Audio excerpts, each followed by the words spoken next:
this on? Does it work through the microphone? Oh,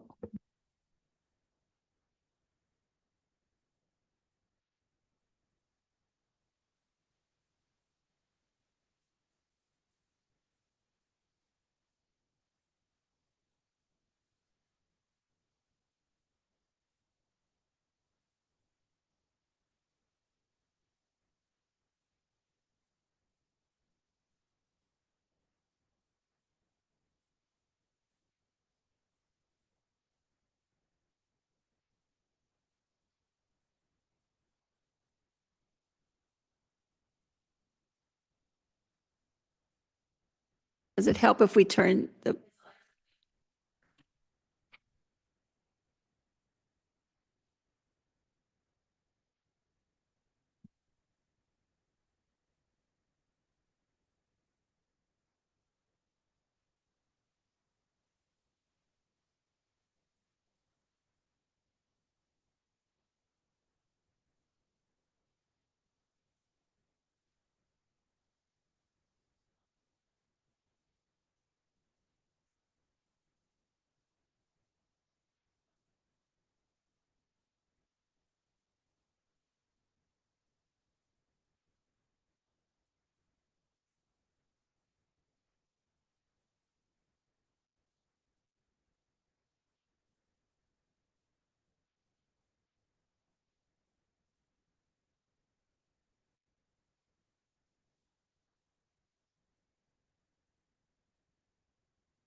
Okay, good afternoon. It's 4 o'clock. We're going to open our special meeting and call the meeting to order. Our first item is there any disclosure, pecuniary interest, or general nature thereof on the item on today's agenda by any member of council?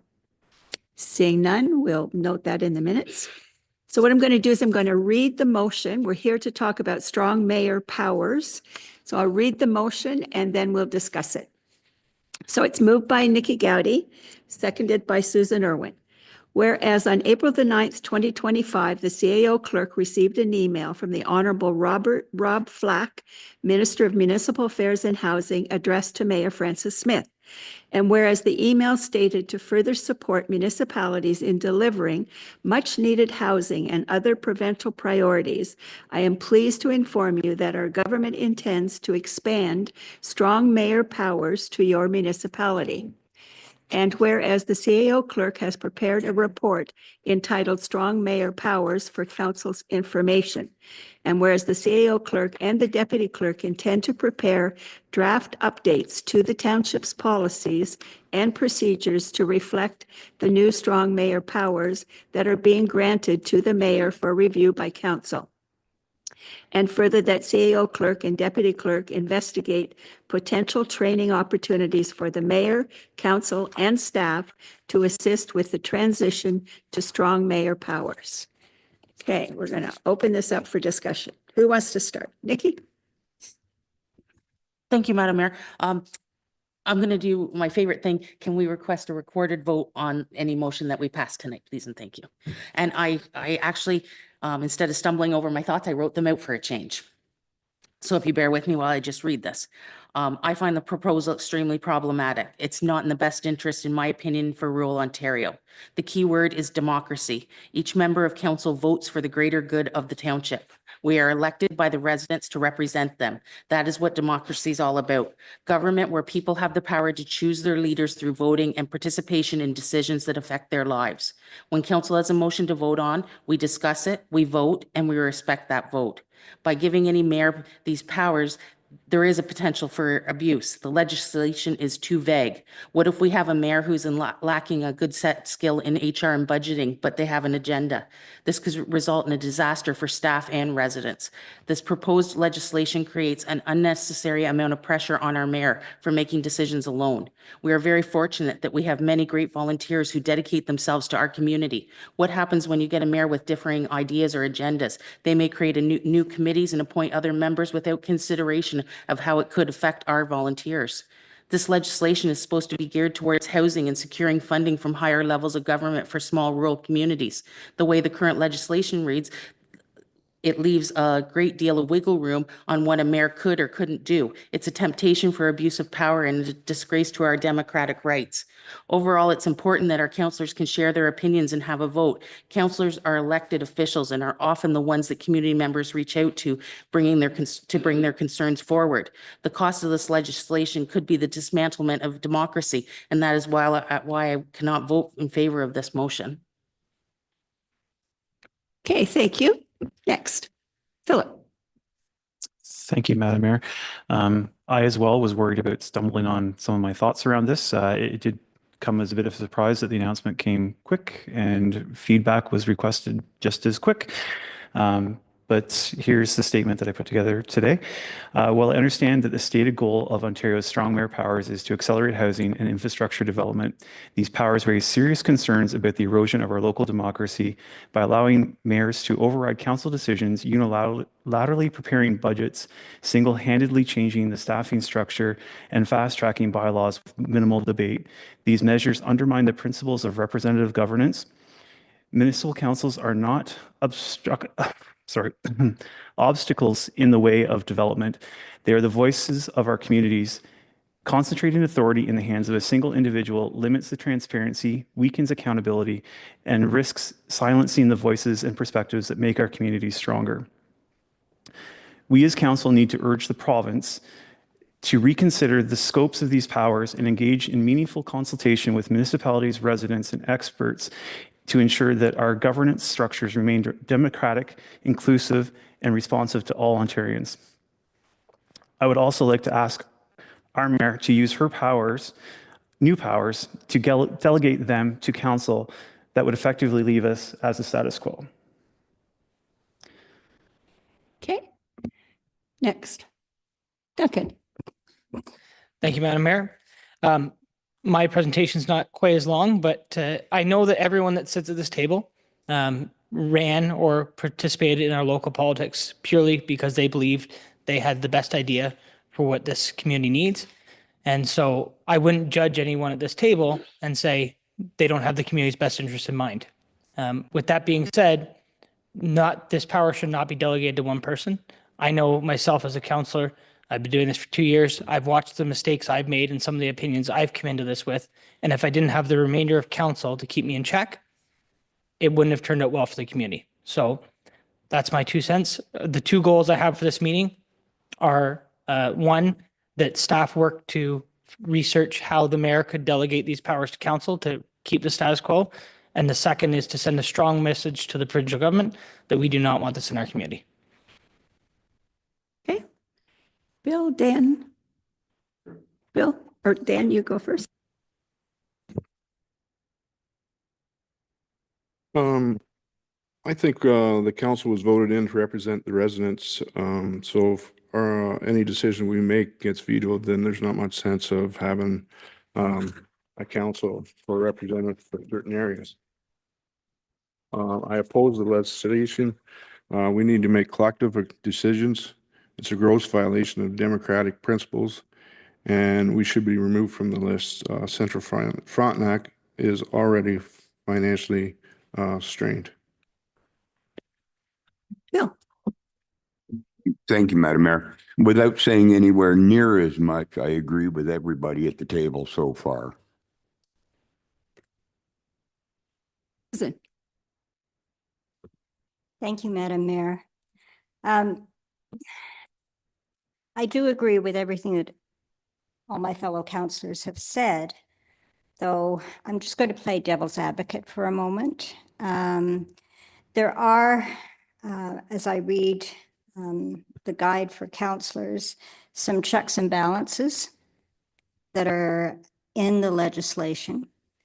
So, for example, when proposing the bylaw, the head of council must provide a copy and the reasons for the proposal to the clerk. And they're in a specific area for housing, roads, infrastructure. There is a veto power and council override. So the head of council can choose to veto certain bylaws and council override. If the head of council, so Madam Mayor, uses their veto power, council then has an ability to override that veto. And there's a process. And the same with the budget. So I think we need to do a little bit more research into what this entails. But I have to say, when I first saw it, I thought, why do we need this? We're not a huge municipality, but it's been extended to North Frontenac and South Frontenac. And when it talks about in the areas that you can have special powers, Madam Mayor, utilities. So does that include communal services? Yeah. Okay. Yeah. It's all to help us build housing faster. But I mean, we don't build houses yet. Yeah. Didn't know we had the budget for that. Okay. So on balance, though, I support my fellow councillors. Bill. Thank you, Madam Mayor. I agree with Councillor Irwin that there are checks and balances, but the one thing that struck me the most was the mayor's ability to fire staff. And yes, there are vetoes and votes, but specifically firing a CAO, there's a period of animosity before, say, council can counteract that order. And damage has now been done. And that is the one specific thing that stuck out in my mind. Okay. Any other comments? Then it's my turn. Oh, sorry. Go ahead, Duncan. Would you prefer, I want to make an amendment, but I'll wait until you're done if you want to. Okay. So I spoke to this when I first started, but I just want to reiterate how unfortunate it was for the province to come out and basically give us a week to provide comments back to them. You know, basically they're telling us that they don't care what our thoughts are or what input we might have. But I still do suggest we send some verbiage back to them about what our feelings are. Susan. I didn't turn it off, sorry. Through Madam Mayor to Councillor Bill. Where does it say fire? I'm just you can fire staff. I'm looking that the head of council can choose to appoint their municipality's chief administrative officer. They can hire certain municipal division heads and change the organizational structure. And the positions that are excluded from this power include the clerk, deputy clerk, treasurer, and on and on. So, My apologies. It must have been my bad eye. yeah, and so the mayor would not have the power to hire the chief of police and so forth. So There is a spot that I read it as well, but dismissing the Okay, So I don't know CAO. if that's Kathy's I can't read. report. It's in Kathy's report. The mayor You- has the that's power to, CAO, but not the clerk or deputy clerk. Okay, You but can sorry. hire them. But I'm just trying to see where it says you could also fire them. Philip. it's in Kathy's report. Hire municipal division heads and change organizational structure. The mayor has the power to appoint and dismiss the township's Okay. chief administrative officer, along with the powers to hire division heads. So but that's restricted to the chief administrative officer. Well, still a fire.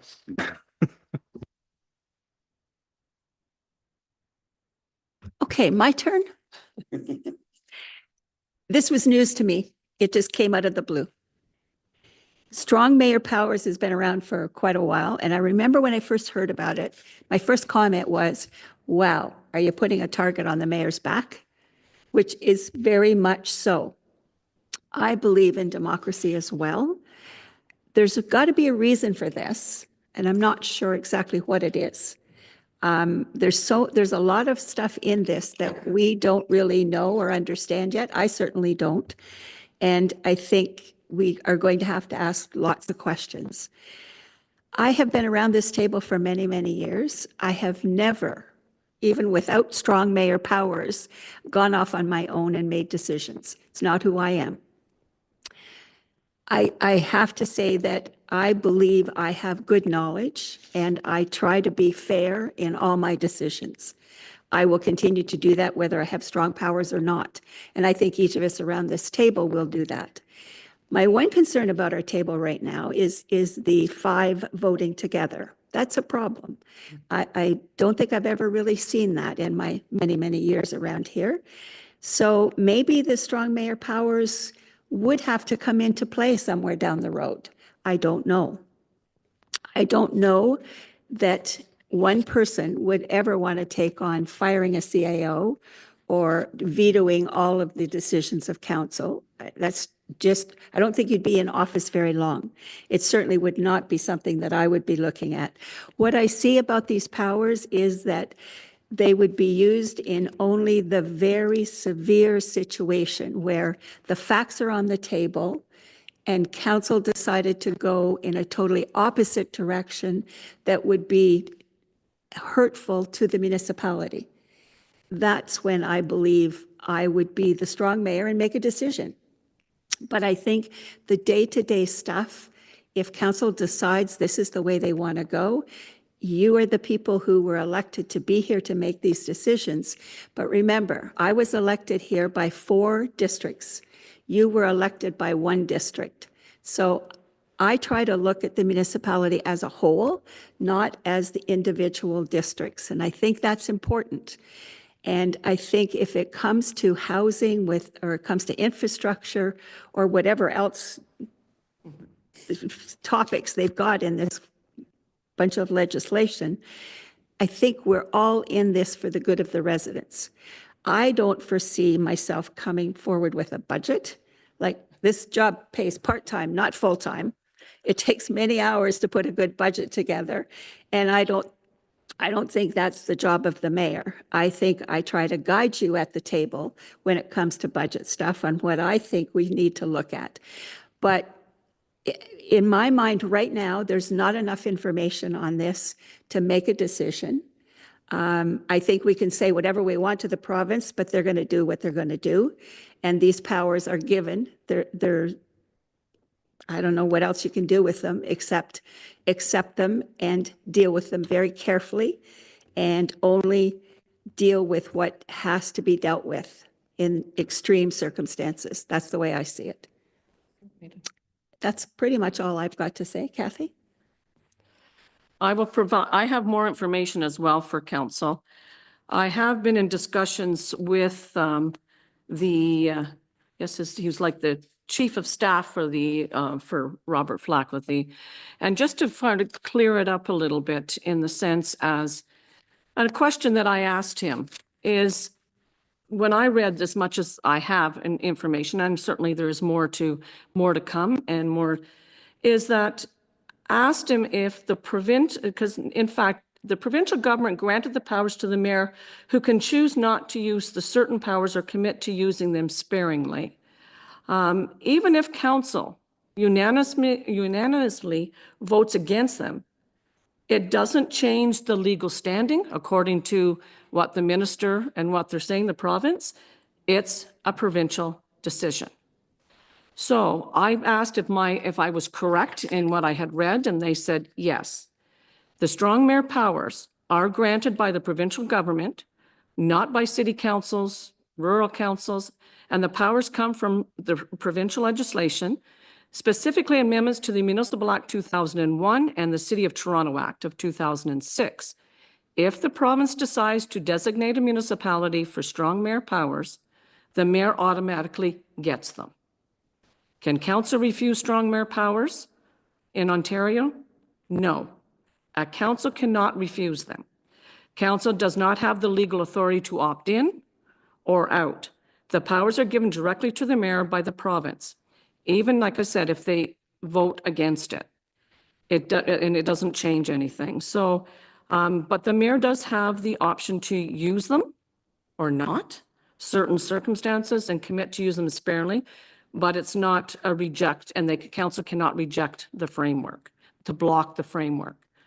So, and I asked about also because of the short notice, if you have comments by the 16th, I said, is that going to change anything? Because I said, I'm sure that the province has a mandate. And the answer was yes, they do have a mandate. And by May the 1st, they plan on giving these strong powers to the mayors. That's all that they would say at this point. Doesn't mean that people are going to make comments, but I'm not sure whether they're going to listen to all the comments unless there is something that they forgot. But from the information that I have and what I've been speaking with the staff, that's the information I've got. But I have more information for council. That's why we put in that we would certainly get more information, have training sessions, find out more information in regards to how this is going to, how it's going to work. And I think all of the mayors in Frontenac are in the same boat, is that we need to find out more. We need to understand how it works, what it needs to work on. It's brand new territory, and none of us asked for it. It was given to us. Another one of the provincial gifts. Susan. Through Madam Mayor, and thank you to our CAO for setting out the facts for us. That was my reading, that it was provincial legislation and that we didn't have a choice in the matter. But obviously, I'm in favor of democracy, but I guess been overruled by that. So I think education, information, so that we as councillors can exercise our responsibility and keep Madam Mayor on track. And likewise, she can keep us on track. I think that's really important. And in the end, if I go off the rails in the next 2 years, certainly the ballot will tell it the next 4 years. And that's the same on the next mayor coming in. If they go off the rails, it will show at the ballot box. Okay.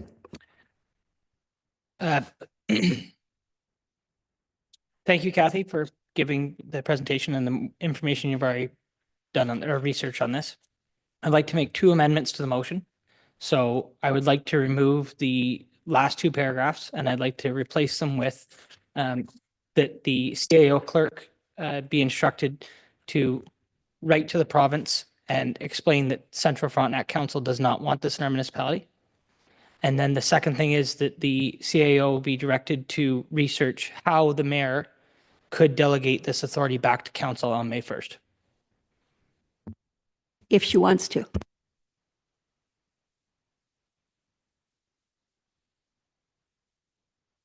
You might want to defeat this motion and rewrite it. Yeah. Is that what you'd like to do? Which Correct. That's the way you would. Because you're taking out the last 2 whereases. Yep. Yeah. Yeah. It's up to you. You can defeat this, or you can amend another, it. yeah, but or amend it, That's or a do a major version. amendment by taking out the whatever, last 2 whatever paragraphs. makes it easier for you, Kathy. I'm game across the board. Or yeah. Yeah. What are you going to do? Okay. Let's see. I would think. We have a seconder for that. Yes, what I was thinking is you probably could, basically what this is not, I think you could do a separate resolution, still instructing that we send a letter to the mayor, because this resolution basically is, and intending to expand the strong man. It's more information for council's information, plus where myself and the deputy clerk will prepare any draft updates of our policies if they need to be, as well as getting some potential training opportunities. So I think this resolution would basically, it's more of an information session. If you wish for me to send a letter to the province, then do that as a separate motion. I think that's the way to do that. Nikki, go ahead. Oh, thank you. The city of Kingston delegated the Mayor Brian Patterson delegated his powers to his council. So if that's something we're looking at, it might be a resource for our staff to look at, to reach out to the city on how they delegated the powers back to the council so that it was status quo. Although what you just read there said that couldn't happen. There's certain provisions in here that certain things they can, and I can provide that further information to council on that. Again, we have Bill.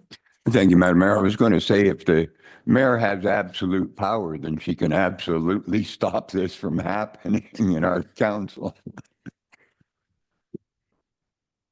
Not today.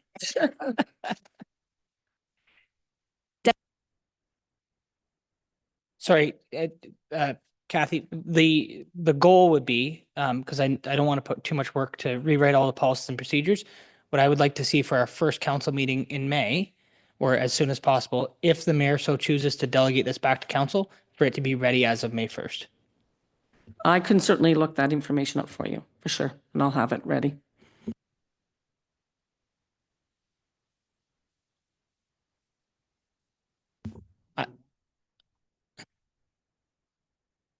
The best route is certainly, this is more information session, information. It's not saying one way or the other.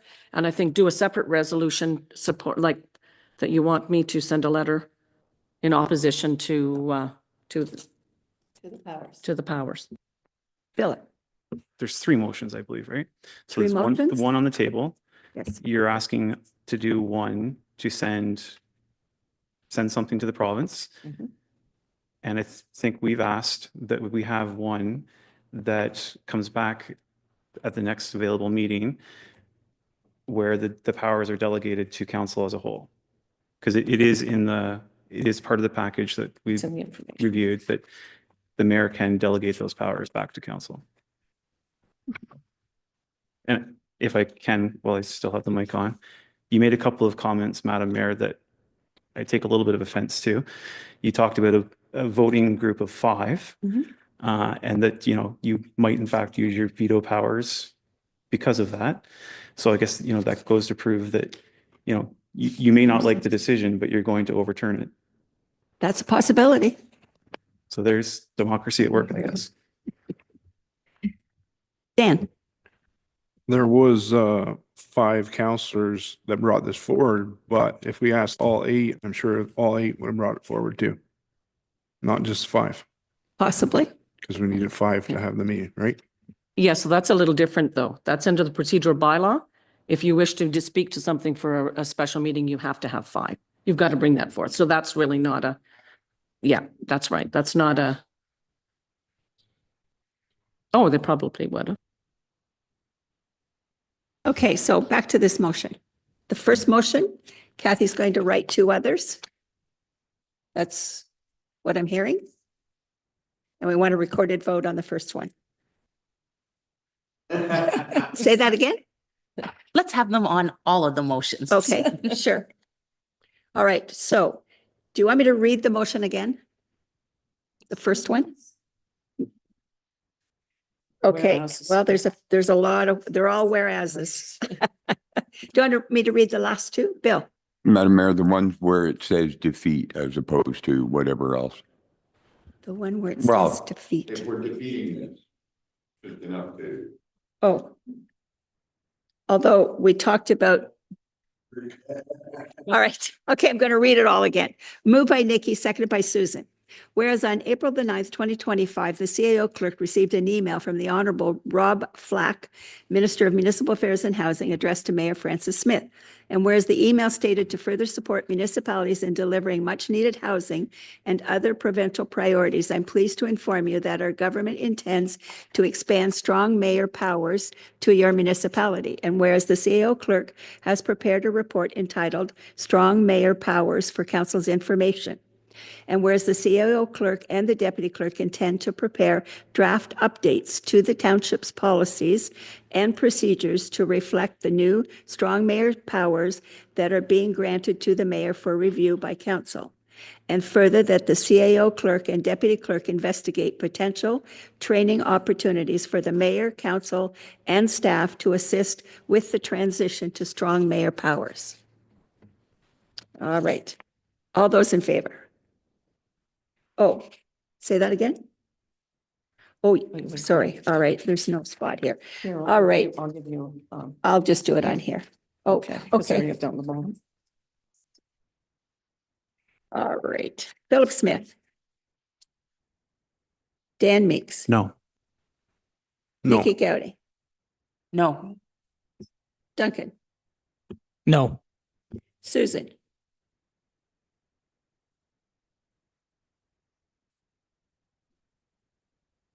Okay.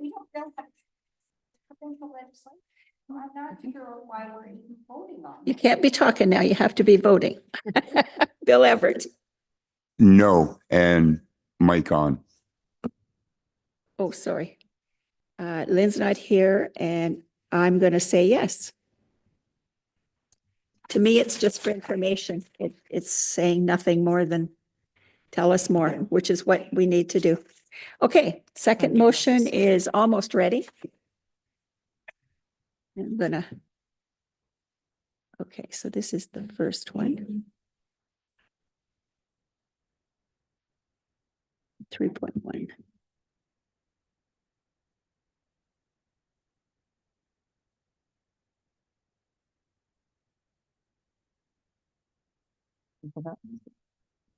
What was the third one on? What was the third one? Directing staff to prepare whatever information needed to have the strong mayor delegate the powers back to council. Okay. Please and thank you.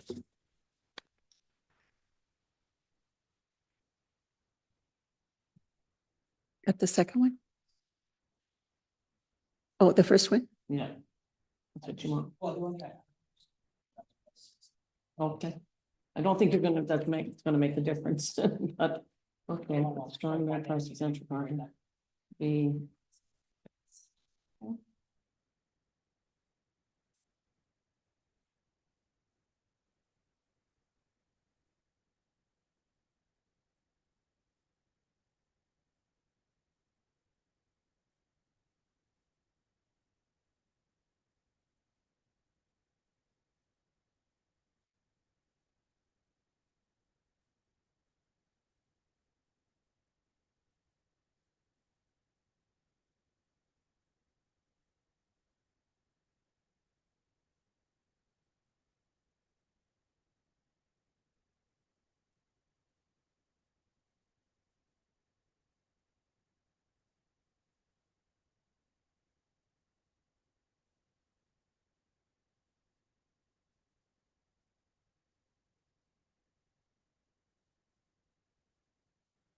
Okay.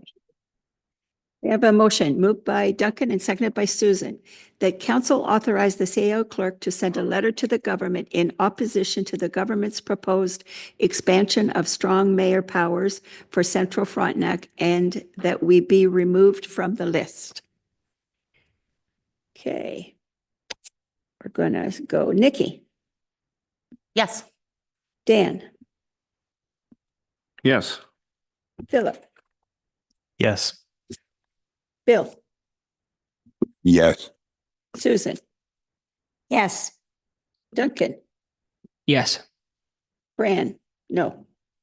Might as well stick with the program, eh? That is carried.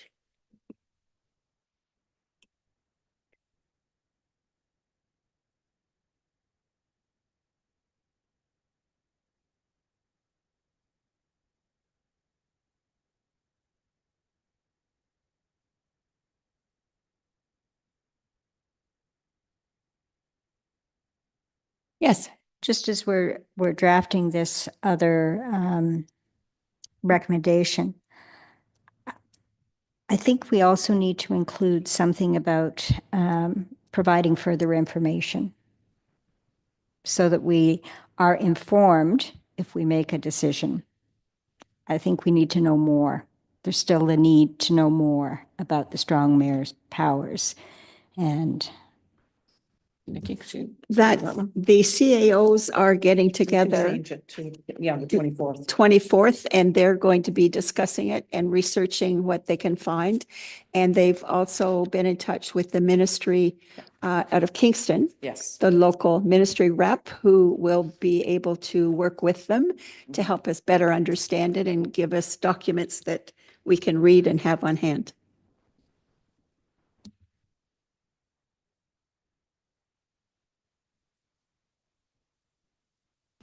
Most times that's what they usually do. They don't give you much time to comment back on any of the regulations when they put them out. Okay. Moved by Nikki, seconded by Philip, that the CAO clerk prepare for further information for council regarding the strong mayor powers on how to delegate the powers to council for the 1st of May. Discussion? Duncan? Sorry, I've been sitting here thinking about a comment you made earlier.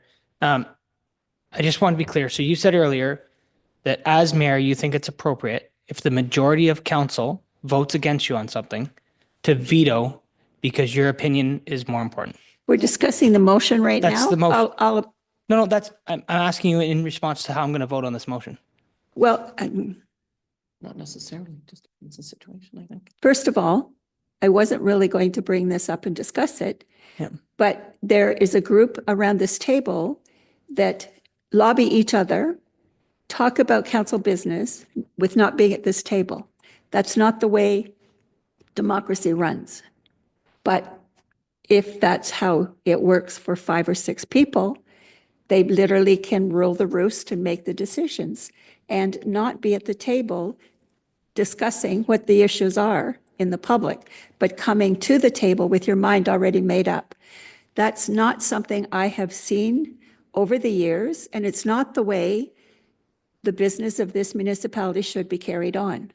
I don't call each of you to lobby you to vote the way I think it should go, but I know that there are councillors here who lobby each other, maybe make deals about if you give this to my district, I'll help you with that. I don't know.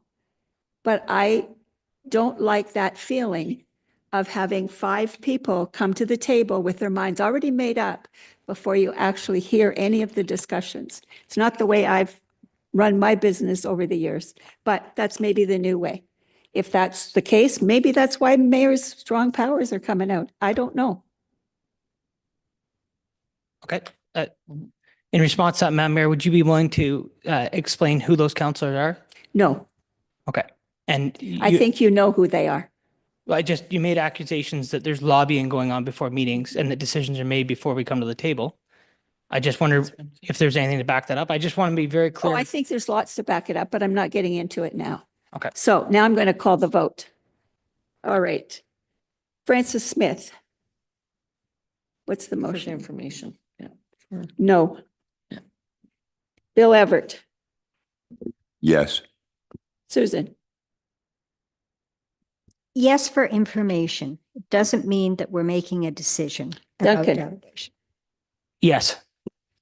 Nikki. Yes. Dan. Yes. And Philip. Yes. Motion's carried. All right. That is it on the agenda. We are now going to have our adjournment confirming bylaw, moved by Dan, seconded by Lynn, that bylaw 2025-17 being a bylaw to confirm the proceedings of the special council meeting held April 15th, 2025 be read a first, second, and third time, and finally passed this 15th day of April 2025. And further, this meeting be adjourned until Tuesday, April 22nd, 2025 at 6 p.m. for a regular council meeting to be held Soldiers Memorial Hall, Sharbot Lake. All those in favor? Through Madam Mayor. Oh. I believe Lynn is not here. She cannot second that. She motion. can't. Oh, second, that's sorry. right. She's not here. Sorry. How about Bill Everett? All right. That's right. She's not here. All right. All those in favor? Carried. And we are adjourned.